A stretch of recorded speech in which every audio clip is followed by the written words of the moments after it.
یہاں بہت ساری چیزیں ایسی ہیں جو سن سکتی ہیں، لیکن چند ہی ایسے ہیں جو بول سکتے ہیں۔ محمد حمین سکندر کی دانائی نے امامہ کو ہمیشہ کی طرح چاروں شانے چت گرایا تھا۔ چننی کے نصیب میں کسی ادارے میں پرورش پانا نہیں لکھا تھا، اس کے نصیب میں سالار سکندر کے گھر میں ہی پلنا بڑھنا لکھا تھا۔ جب تک سالار قانونی معاملات کو نپٹا کر چننی کے لیے ایک ادارے کا انتخاب کرتا، چننی کو شدید نمونیا ہو گیا تھا۔ 2 دن بعد ان لوگوں کو واپس کانگو جانا تھا۔ ان کی 3 ہفتے کی چھٹی ختم ہو رہی تھی۔ ایک عجیب خدشہ ان دونوں کو لاحق ہوا تھا، اگر اس بچی کی نگہداشت نہیں ہوتی اور اگر وہ اس کو اس طرح چھوڑ جانے پر خدا نخواستہ مر جاتی تو وہ خود کو کبھی معاف نہیں کرتے۔ سالار اور امامہ نے فیصلہ کیا کہ امامہ بچوں کے ساتھ تب تک وہیں رہے گی جب تک چننی کی حالت سنبھل نہیں جاتی۔ سالار واپس چلا گیا تھا، امامہ 2 ہفتے اور پاکستان میں رہی۔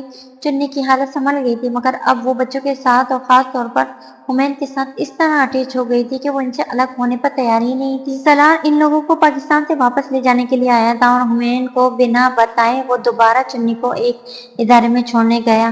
وہ دونوں بار اس سے لپٹ کر چیخیں مار کر رونے لگی۔ وہ اس کے علاوہ کسی اور کی گود میں بھی جانے کو تیار نہیں تھی۔ وہ زبردستی سے تھما کر باہر نکلتا اور اس کی چیخوں کی آواز سن کر کسی عجیب کیفیت میں واپس چلا آتا۔ وہ اس کی گود میں آتے ہی چپ ہو جاتی۔ وہ جبریل کو قرآن پاک خود حفظ کروا رہا تھا اور پاکستان سے چلے جانے کے بعد 2 ہفتوں تک وہ روز اسکائپ پر جبریل کو پڑھاتا، پھر بچوں اور امامہ سے بات کرتا تو چننی بھی اسی ماحول کا حصہ ہوتی۔ وہ سالار کو اسکرین پر نمودار ہوتے دیکھ کر اسی طرح خوشی سے چیخیں مارتی اوروں کی طرح، اور اس نے اپنی زندگی کا پہلا لفظ بھی سالار کے پاکستان آنے پر اسے دیکھ کر باقی بچوں کے ساتھ اس کی طرف بھاگتے ہوئے ادا کیا تھا۔ بابا بابا، وہ سالار کی طرف بھاگتے ہوئے بولتی چلی جا رہی تھی اور اس بات کو سب سے پہلے حمین نے نوٹس کیا۔ او مائی گاڈ، یہ بول سکتی ہے! سالار کی طرف بھاگتے ہوئے حمین کو جیسے بریک لگ گئے۔ وہ اپنی موٹی آنکھیں گول کر کے چننی کو دیکھ رہا تھا جو اب سالار کے پیروں سے لپٹی تھی۔ سالار عنایا کو اٹھاتے ہوئے تھا اور وہ اس کی ٹانگوں سے لپٹی بابا الٹی جا رہی تھی، منہ اوپر کیے ہوئے چمکتی آنکھوں کے ساتھ پدرانہ شفقت۔ اگر کوئی چیز تھی تو اس وقت سالار نے چننی کے لیے وہی محسوس کی، اور کس رشتے سے یہ اسے سمجھ نہیں آیا۔ سالار نے عنایا کو اتارا اور اپنی ٹانگوں سے لپٹی چننی کو اٹھایا۔ وہ کھلکھلائی، اس نے عنایا کی طرح باری باری سالار کے گال چومے، پھر وہ سالار کی گردن کے گرد ہاتھ لپیٹ کر اس کے ساتھ یوں چپک گئی کہ اب نیچے نہیں اترے گی۔ وہ کیسے ان کے گھر اور زندگیوں کا حصہ بن گئی تھی، انہیں احساس تک نہیں ہوا، سوائے حمین کے جو دن میں تقریباً 300 بار یہ اعلان کرتا تھا کہ وہ اس کی بہن ہے۔ سالار واپس جانے سے پہلے امامہ کے ساتھ بیٹھ کر چننی کے لیے ہر امکان کو زیر غور لاتا رہا تھا اور ہر امکان کو رد کرتا رہا، یہاں تک کہ امامہ نے کہہ ہی دیا، تم اسے اڈاپٹ کرنا چاہتے ہو؟ ہاں، لیکن یہ کام تمہاری مرضی کے بنا نہیں ہو سکتا۔ پالنا تو تمہیں ہے، تم پال سکتی ہو؟ سالار نے اس سے پوچھا۔ پہلے کون پال رہا ہے؟ امامہ نے عجب جواب دے کر جیسے سالار کو اس مشکل سے نکال لیا تھا۔ اگر اس کے نصیب میں ہمارے ہی گھر میں پرورش پانا لکھا ہے تو ہم کیسے روک سکتے ہیں؟ چننی کو اڈاپٹ کرتے وقت سالار نے اس کو اپنی ولدیت بھی دی تھی۔ رئیسہ سالار اپنے نصیب میں اور اپنے سے منسلک ہر شخص کے نصیب میں خوش نصیبی کے علاوہ اور کچھ نہ تھا۔ خوش نصیبی کا وہ پرندہ جو جس سر پر بیٹھتا ہے اسے بادشاہ بنا دیتا ہے، اسے ایک بادشاہ ہی کی ملکہ بننا تھا۔ کانگو کا آخری سال سالار کے لیے کئی جوانوں سے بے حد ہنگامہ خیز تھا۔ وہ ورلڈ بینک کے ساتھ اپنے آخری سال میں اپنے سارے معاملات کو وائنڈ اپ کر رہا تھا۔ امریکی حکومت نے اسے صدر کے عہدے کی پیشکش کی تھی۔ ورلڈ بینک کا پہلا کام عمر ترین مسلمان صدر، 42 سال کی عمر میں اس عہدے پر کام کرنے کے لیے کوئی کچھ بھی کرنے کو تیار ہو سکتا تھا، وہ تاریخ کا حصہ بن سکتا تھا۔ بے حد آسانی سے اس نے امریکہ میں ہونے والی میٹنگ اور اس آفر کے بارے میں سب سے پہلے کانگو سے واپس آنے پر امامہ کو بتایا تھا۔ تو اس نے سالار سے پوچھا، تو کیا؟ سالار نے اسی انداز میں کہا، تم نے کیا کہا؟ سالار نے اس سے پوچھا۔ میں نے سوچنے کے لیے ٹائم لیا ہے۔ امامہ اس کے جواب سے بے حد ناخوش ہوئی۔ سوچنے کے لیے ٹائم؟ تم انکار کر کے نہیں آئے؟ اس نے جیسے سالار کو یاد دلایا۔ انکار کیا تھا، قبول نہیں ہوا۔ مجھے سوچنے کے لیے کہا گیا ہے۔ تم کیا سوچ رہے ہو سالار؟ تم یہ آفر قبول کرنا چاہتے ہو؟ اس نے سالار سے ڈائریکٹ سوال کیا۔ کرنی چاہیے کیا؟ سالار نے جواباً پوچھا۔ نہیں، اتنا حتمی اور دو ٹوک جواب آیا تھا کہ سالار بول ہی نہ سکا۔ تمہیں یاد نہیں تم کس مقصد کے لیے کام کر رہے ہو اور کیا کرنا چاہتے ہو؟ امامہ نے جسے سے یاد دلایا۔ بالکل یاد ہے، پھر الجھن کی